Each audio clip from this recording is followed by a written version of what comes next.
Il y a quelques jours, on a accueilli les cousines de mes enfants. Donc ils étaient tous les 4, beaucoup de joie, beaucoup d'excitation. Ils avaient attendu ce rendez-vous depuis longtemps. Ils sont très heureux de se retrouver. Tout se passe bien. Et puis au bout d'1 ou 2 heures, je vois mon plus jeune de 5 ans qui est tendu, qui s'énerve un peu pour rien, qui crie sur sa cousine, qui a des gestes qu'il n'a pas d'habitude, d'agacement, etc. J'aurais pu m'arrêter à cette manifestation et le gronder et lui dire écoute là t'es infernal ou tu te comportes mal, faut que tu arrêtes, le mettre dans un coin peut-être, l'isoler, le disputer, etc.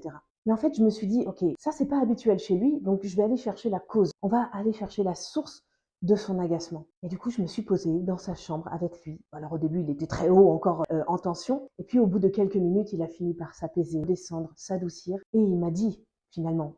Ce qui posait problème et ce qui avait généré tant d'agacement, c'est que sa chambre était en bazar, parce qu'ils avaient joué dans sa chambre, ils avaient lancé les coussins, etc. Ça avait détruit sa cabane qu'il avait construite. Et pour lui, c'est important que sa chambre soit en ordre. C'est quelque chose d'important pour lui, je le sais. Et je protège ça d'habitude. Et là, sa chambre était sans dessus dessous. Le fait de pouvoir m'en parler, le fait qu'on puisse chercher une solution ensemble, de dire, bah tu sais quoi, on va ranger ta chambre tous les deux, on va demander à ta cousine de venir t'aider, etc. Donc ils ont rangé leur chambre et après, on est sorti et on a fermé sa chambre à clé pour qu'elle reste en ordre. Allez toujours chercher la source des comportements inadaptés de vos enfants.